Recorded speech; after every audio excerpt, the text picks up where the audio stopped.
मी पहिल्यांदाच माईकवर बोलण्याचा धाडस करतो, तर माझ्याकडून काही चुकाही होऊ शकतात बोलताना, तर मोठ्या मनानं आपण माझ्या बोलण्याचा मुख्य हेतू समजून घेऊन मला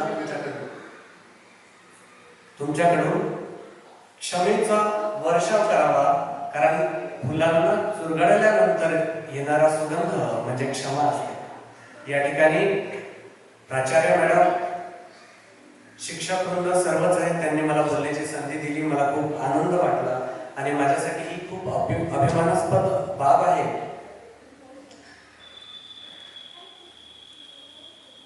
मित्र, अशाच शिक्षकाने एका विद्यार्थ्याला प्रश्न केला। शिक्षकाने प्रश्न केला, देव म्हणजे काय रे? शिक्षकाने प्रश्न केला, देव म्हणजे काय रे?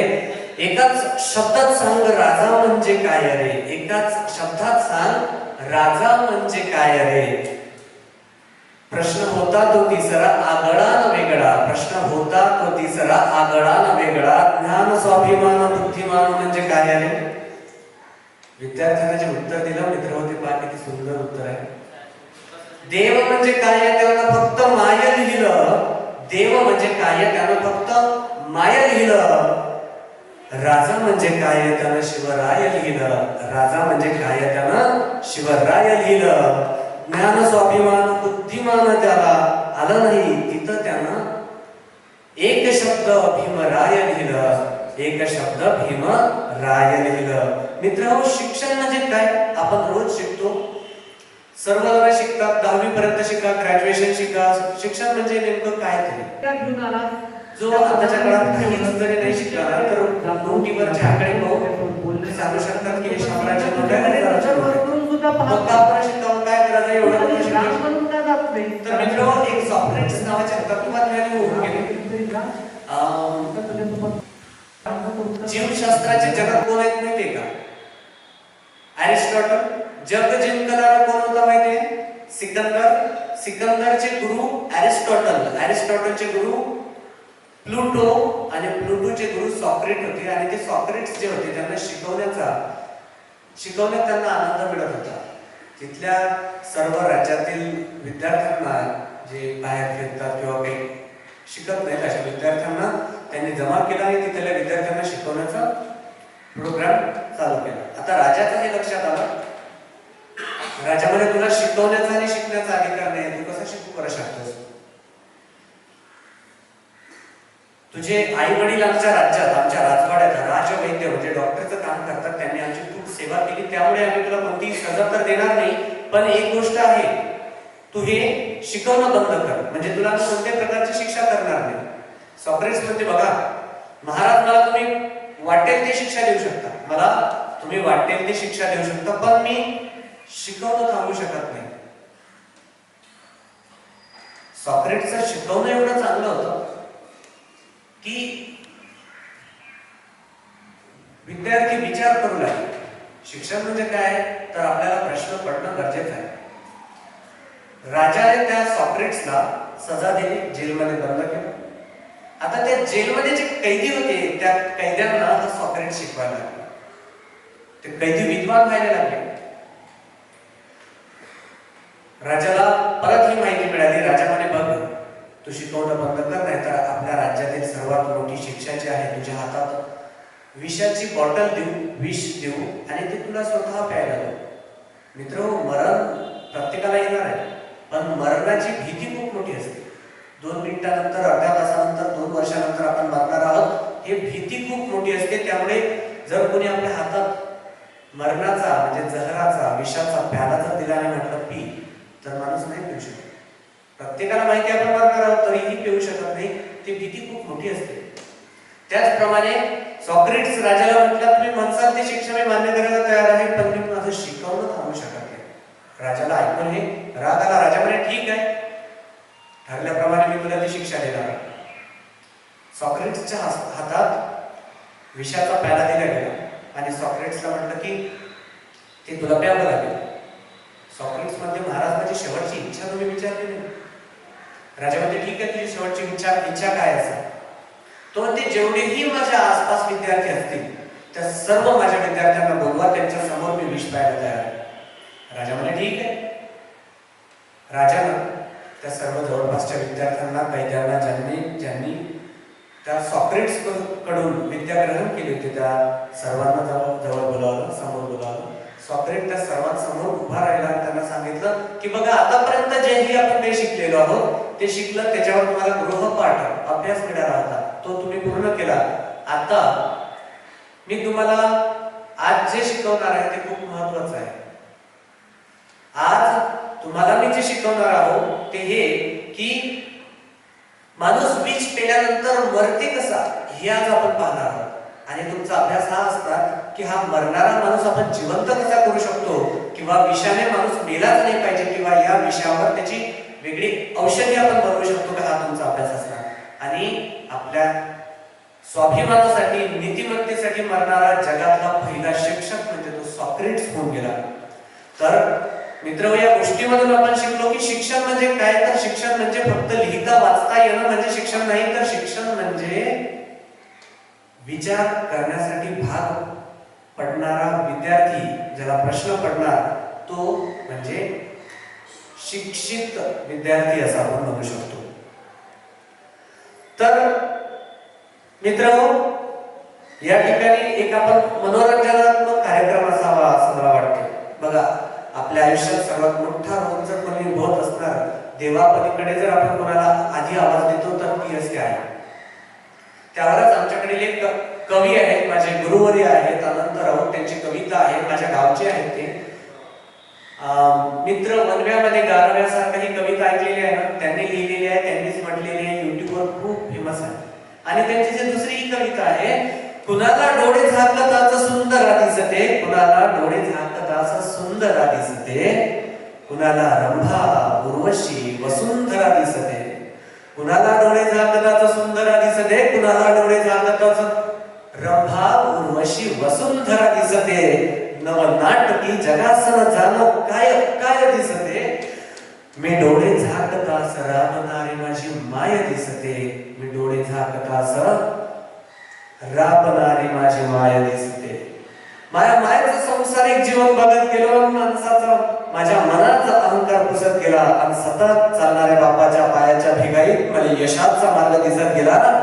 गदगदून हसताना मटकन डोळे ओले करणारी माझी माय, दुःखाचे डोंगर पेलताना सुखाचा झरा तिनेच निर्माण करावा, आणि आखूड पॅन्ट स्लीपर चप्पल घालून जग जिंकल्याचा अभिमान माझ्या बापानंच बाळगावा. दुःखातून सुखाचे क्षण पाठायले, गवसलेल्या क्षणात अख्ख्या जीवन जगायले मला मायनं शिकवलं. दुःखातून सुखाचे क्षण पकडायले आणि गवसलेल्या क्षणात सुखाचं अख्खं जीवन जगायले मला मायनं शिकवलं. आणि 40 रुपयाचा फाटका बन्यान घालून करोडो रुपयाची इज्जत कशी कमवावी हे माझ्या बापानं शिकवलं. आणि कोण म्हणते माणूस नशिबाच्या मागे लागते, कोण म्हणते माणूस नशिबाच्या मागे लागते. मा बाप उठल्यापासून नशीब बदलण्यासाठी जगते, आणि हे बावळट नशीब रोज त्याच्या मागे फिरते.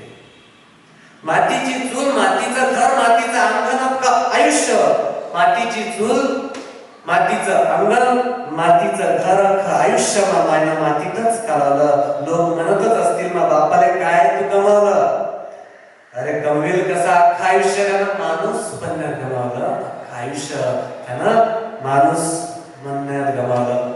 आणि मंदिरात जाणं सोडलं रे मी, आणि मंदिरात जाणं सोडलं मी, कारण उन्हानं काळवंडलेल्या मा बापाच्या पाठीवरच मला संध्याकाळी, मा बापाच्या पाठीवरच मला संध्याकाळी देव दिसते. शेवटी याच मायबापाच्या नामस्मरणात मला मरण येऊ दे, शेवटी याच मायबापाच्या नामस्मरणात मला मरण येऊ दे. आणि दम असेल देवा, आणि दम असेल देवा, हा चमत्कार होऊ दे.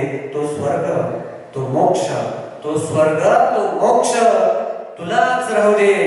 पुन्हा फक्त एकदा याच मायबापाच्या पोटी जन्म येऊ दे, याच मायबापाच्या पोटी जन्म येऊ दे. मित्रांनो, आपल्या आयुष्यात आपल्याला शिक्षक हा दुसरा गुरु लागतो. पहिले गुरु आपले आई वडील असतात, दुसरे गुरु आपले शिक्षक असतात, आणि तिसरे गुरु आपला समाज असते. तर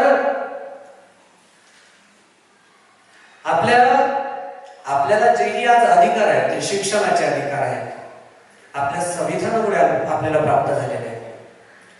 बऱ्याच काही गोष्टी आहेत. कधीतरी न्याय मागण्याचा वेळ प्रसंग आपल्यावर आला तर संविधानिक न्याय आपल्याला मिळवून देणार तर ते संविधान आहे. आणि डॉक्टर बाबासाहेब आंबेडकरांनी जी खडतर परिस्थिती, त्यांना शिक्षणाचा अधिकार नव्हता, त्यांच्यावरती एक खूप जुनं गाणं आहे, ते गायलेलं युट्यूबवर वगैरे मिळणार नाही मला वाटते, तर मी त्याचं थोडस मला आठवते, तर ते मी म्हणून दाखवतो बघा.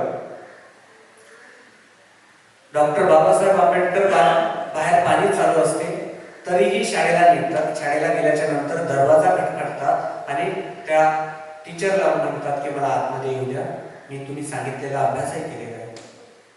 तर हा प्रसंग सांगणारा हे गाणं आहे. खटखटूनी दाराला, खटखटूनी दाराला बोले भीमरावा, गुरुजी हो मला आत घ्या ना, गुरुजी हो मला आत घ्या ना.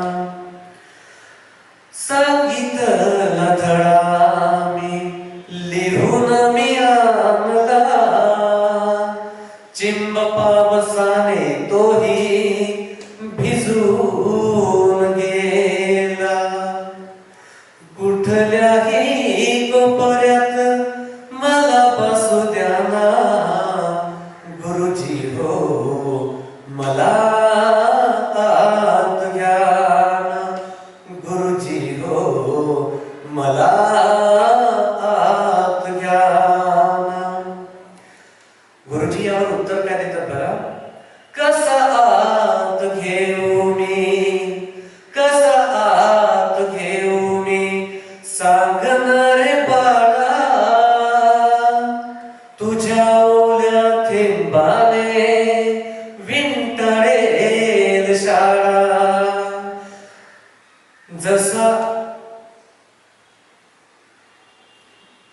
जसा आलास तू परतून जाणार, गुरुजी हो मला आत घ्या ना, गुरुजी हो मला आत घ्या ना. एवढंच मला ते गाणं येते. मित्र बघा, आज परिस्थिती एवढी वाईट आहे ना, एवढी वाईट आहे की माणसाला जॉब नाहीये. मी आज या ठिकाणी आलो, काल आपण गाणं म्हटलं होतं की काय सांगू राणे तुला मला गाव सुटना, आठवते ना. तर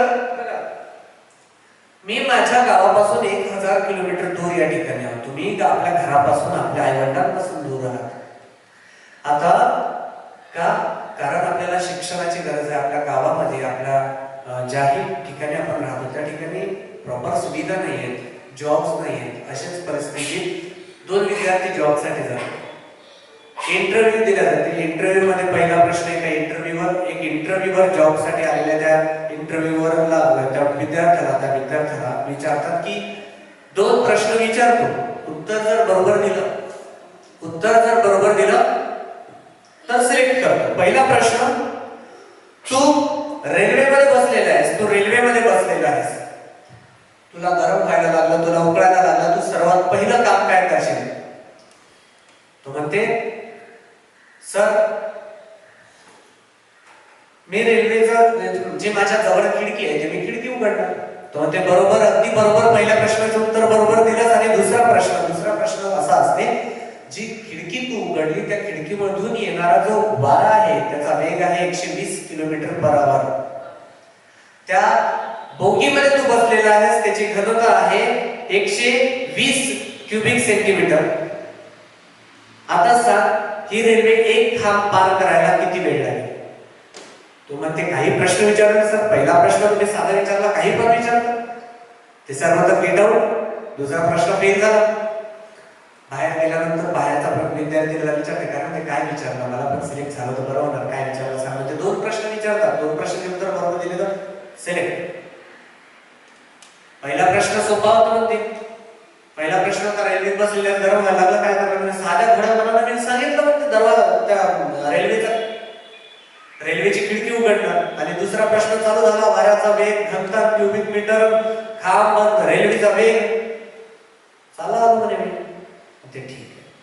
हा दुसरा जाते इंटरव्ह्यूवर त्याला प्रश्न विचार, 2 प्रश्न विचारतो. जर दोन्ही प्रश्नाचे उत्तर बरोबर दिले, दोन्ही प्रश्नाचे उत्तर बरोबर जर दिले तर तू सिलेक्टेड. तो ते ठीक आहे सर, विचारा मी रेडी आहे. पहिला प्रश्न, तू रेल्वेत बसलेला आहेस, गरम व्हायला लागलं, उकडायला लागलं, तू सर्वात पहिलं काम काय करशील? तो ते सर, मी माझ्या खिशातला रुमाल काढणार, तो घाम पुसून घेणार. म्हणजे दुसरा प्रश्न, अरे तसं नाही रे, तुला खूप खूप उकडायला लागला, आता काय करशील? म्हणजे सर, मी माझं शर्ट, माझा सदरा मी काढून टाकणार. तो ते तसं नाही, तुला अजून खूप गरम व्हायला लागला, आता काय करशील? तो ते सर, मी माझं बनियान पण काढून टाकणार. सर म्हणतात, अरे तू अशाला नागडा होशील रे, पब्लिक प्लेस मध्ये, रेल्वेत आजूबाजूला लोक असतील आणि तू सर्व कपडे काढण्याच्या गोष्टी करतो. याच्या व्यतिरिक्त काय करणार? ते सर, मी सुशिक्षित बेरोजगार, मला या जॉबची गरज आहे. अख्खा नागडा झाला तर चालेल, खिडकी उघडणार नाही सर. आता अशातच एक जण असते, एमपीएससी ची तयारी चालू आहे, परीक्षा दिली, इंटरव्ह्यू झाला, पेपर दिले, सगळं पास झालं आणि पेपर होता अकाउंटंटचा. अकाउंटंट म्हणजे बाबा हिशोब करा. झू असते, झू प्राणी संग्रहालय. आता त्या प्राणी संग्रहालयात एक भालू असते आणि त्या भालूचा आपण किती खर्च त्या भालूला लावतो आणि किती आपल्याला त्याच्यामधून इन्कम येते, किती प्रॉफिट आपल्याला होते हे पाहण्यासाठी त्याची जागा नियुक्त केली जाते. त्या माणसाला ऑर्डर लेटर, कॉल लेटर देण्यात येते. बस ते कॉल लेटर देणं चालू आहे आणि तेवढ्यात एक शिपाई येते, साहेब साहेब साहेब. काय झालं? यांची नियुक्ती ज्या गोष्टीसाठी तुम्ही करत आहात, यांची नियुक्ती ज्या पदासाठी तुम्ही करत आहात, तो भालूच मेलेला आहे आता, त्यामुळे यांची काही गरज नाही. ज्याचे सिलेक्शन झालं तो म्हणते, अरे साहेब काही झालं तर चालते, पहिलेच म्हणते जॉब भेटत नाही, इकडून तिकडून जॉब भेटायला लागला तर असं तो भालू मेला, काही करा म्हणजे हा जॉब. साहेब म्हणतात, एक काम कर, भालूच्या जागी तू जा, बघा तुला देतो आम्ही. हा म्हणजे ठीक आहे. दुसऱ्या दिवशी बाजारातून भालूचा तो ड्रेस वगैरे घेऊन त्या पिंजऱ्यात जाऊन तो घडी बसते. आता लोक त्या भालूला पाहायला येतात, कोणी पैसे फेकते, कोणी चॉकलेट फेकते, कोणी खायच्या वस्तू वगैरे फेकते. चांगला चाललं, अकाउंटंटचा पगार आहे, खायला भेटू राहिला, राहायला भेटू राहिला, चांगला आहे एकदम. आता जसे जसे ऍक्ट तो करत होता, जसे जसे काही कारनामे तो करत होता, त्याच्यावर लोक अजून जास्त पैसे त्याच्यावर फेकायला लागले. असाच कारनामा करता करता चुकून तो गेला वाघाच्या पिंजऱ्यात. वाघ होता झोपलेला आणि हा वाघाच्या समोर, आणि पिंजरा झाला बंद. आता याच्या मनात आलं, जॉब गेला तर चालते, जीव वाचला पाहिजे. काय करायचं? हा ओरडायला लागला, हा वाचवा, मी माणूस असं म्हणणार. तेवढ्यात वाघ उठला आणि हा घाबरला ना, आता काय करायचं, आता मरणच आहे, वाघ आपल्याला खाणार आहे. आणि तेवढ्यात वाघाने याच्यावर झेप मारली, त्याचं तोंड दाबलं. ओरडू नकोस, धोकही मारलं. तो जे तुम्ही म्हणजे मी एमएससी मैथमेटिक्स हूं, वो मंदिर का प्रसाद भी खाता है, वो मस्जिद की खीर भी खाता है, वो भूखा है साहब, उसे मजहब कहाँ समझ आता है. उपाशी माणसाचा भाकरीपेक्षा मोठा धर्म नसतो. प्राध्यापक शिवाजीराव भोसले म्हणायचे, आमच्या डोक्यावर आभाळ आहे, त्याचा रंग निळा आहे, तो स्वतःला कधी बौद्ध म्हणून घेत नाही. सूर्य मावळतीला झुकल्यानंतर त्याचा रंग भगवा केशरी होतो, तो स्वतःला कधी हिंदू म्हणून घेत नाही. हा निसर्ग हिरवागार आहे, तो स्वतःला कधी मुस्लिम म्हणून घेत नाही.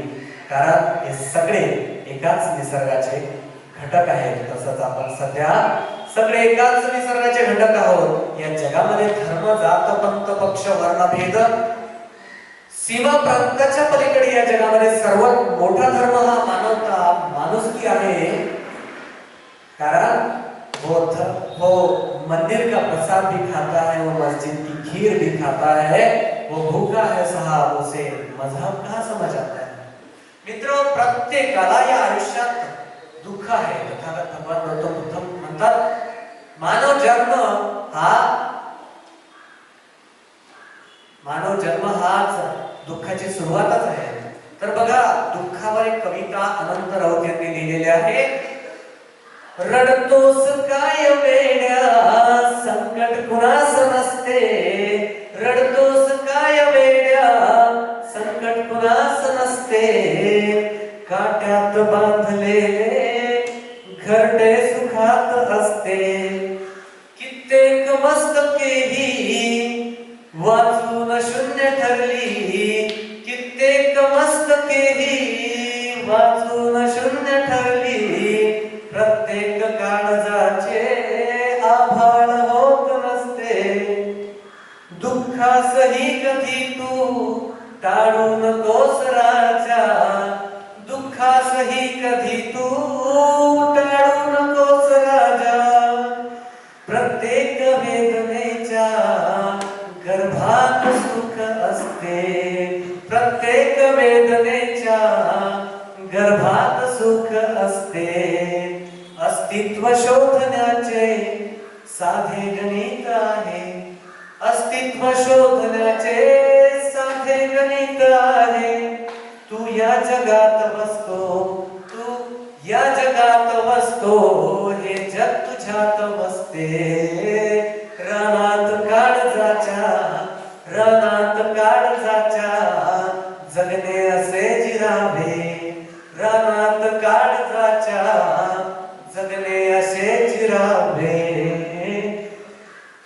दुःखातही बियांना हसरेच कोंबयावे, मिळतील लाख येथे अमिताभ या जगाला, प्रत्येक गल्लीत प्रत्येक गावात अमिताभ बच्चन मिळणार आहे, प्रत्येक गावात सचिन तेंडुलकर मिळणार आहे, प्रत्येक गावात चांगला सिंगर मिळणार आहे, साहिल सारखा, काल जसं साहिल गाणं म्हटलं ना तशा प्रकारचा साहिल सारखा चांगला सिंगर मिळणार आहे, त्यामुळे मिळतील लाख येथे अमिताभ या जगाला, गरिबीतल्या हिऱ्यांना उचलून घाव द्यावे, उचलून ही घाव द्यावे, दुःखातही बियांना हसरेच कोंबया आहे तहान जर का, आहे तहान जर का हे विश्व जिंकण्याची, आहे तहान जर का हे विश्व जिंकण्याची, दररोज संकटांना, दररोज संकटांना ताटात कुस्करावे, जातीतल्या किड्यांचा संसर्ग भारताला, जातीतल्या किड्यांचा संसर्ग भारताला, थोडे जगूच राना कोळून आडनावे, काट्यात चालताना, काट्यात चालताना फुला समान व्हावे, माणूस गीत सारे आयुष्य घालवावे, जर वाटते निघावी, जर वाटते निघावी गाथा तुझ्या यशाची, आयुष्य जिंकण्याला, आयुष्य जिंकण्याला शून्यातून निघावे, घ्यावा निरोप ऐसा, घ्यावा निरोप ऐसा, शेवट आयुष्याचा कसा असावा, घ्यावा निरोप ऐसा की गाव हळहळावे, थाटात सोहळ्याच्या, थाटात सोहळ्याच्या सरणावरी चढावे, थाटात सोहळ्याच्या सरणावरी चढावे. कशी वाटली कविता सांगा? बरं वाटलं का? माणूस कसा असावा, माणूस कसा असावा, प्रभू श्रीरामांसारखा असावा, कसा असावा, प्रभू श्रीरामांसारखा असावा. एकदा ना रावणाची जी बहीण होती, काकाची मुलगी, काहीतरी तिचं नाव भद्रातिका असं काहीतरी नाव होतं तिचं. एकदा ती रावणाला म्हणते, बघ तू सीतेला घेऊन आलास, त्या वनामध्ये तू ठेवलंस, तू तिच्याकडे रोज जातोस, तिला भेटतोस, तुझ्यासोबत बोलण्याचा प्रयत्न करतो, पण सीता तुझ्याकडे नजर वर करून सुद्धा पाहत नाही. तू कधी राम म्हणून का जात नाहीस? कारण तुझ्याकडे रूप बदलण्याची शक्ती आहे. तू राम म्हणून कधीतरी जा, सीता तुझ्यासोबत बोल ना. त्यावर रावणाचं उत्तर बघा किती सुंदर आहे. रावण म्हणते, एक दिवस मी राम बनून गेलो होतो, सीता माझ्यासोबत बोलली, सीतेनं माझ्याकडे नजर वर करून पाहिलं, पण त्यावेळेस तिच्यासोबत नजर वर करून पाहण्याची हिंमत माझ्यात नव्हती, कारण त्यावेळेस मी राम होतो, त्यावेळेस मी राम होतो. तर आपलं जे कर्तृत्व असावं ते प्रभू श्रीरामांसारखं असावं. एका कवीला विचारलं जाते की समजा प्रभू श्रीराम एका पारड्यात आहेत आणि दुसऱ्या पारड्यामध्ये तुम्ही आहात, तर सर्वात भारी पारडं कोणतं असणार? तो कवी म्हणते ज्या पारड्यामध्ये मी बसलेला आहे ते पारडं भारी असणार. विचारणारा जो रिपोर्टर आहे तो म्हणते का प्रभू श्रीराम तर देव आहे, त्यांचं पारडं का भारी राहणार नाही? त्यावर कवी म्हणतात की त्या पारड्यात मी तर आहेच, पण माझ्यामधला राम सुद्धा त्या पारड्यामध्ये आहे. त्यामुळे माझ्या पारड्याचं वजन जास्त असणार, माझं पारडं भारी असणार.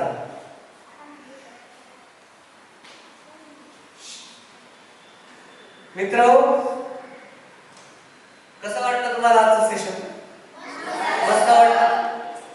सर्व खुश आहेत, आनंदित आहेत? या ठिकाणी आपण थांबू. असंच नेहमीच येण्याचा मी प्रयत्न करणार. महिन्यातून किंवा 2 महिन्यातून किंवा आठवड्यातून येण्याचा मी नक्कीच प्रयत्न करणार. तुमच्यासोबत भेटण्यात मला सुद्धा आनंद वाटते. आणि प्रिन्सिपल मॅडम आणि सर्व टीचर्स लोकांनी मला जे सहकार्य केलं आणि मला येण्याची बोलण्याची संधी जी दिली आणि एवढ्या शांतपणे तुम्ही ऐकून घेतलं त्याबद्दल मी मनापासून सर्वांचे आभार व्यक्त करतो. आणि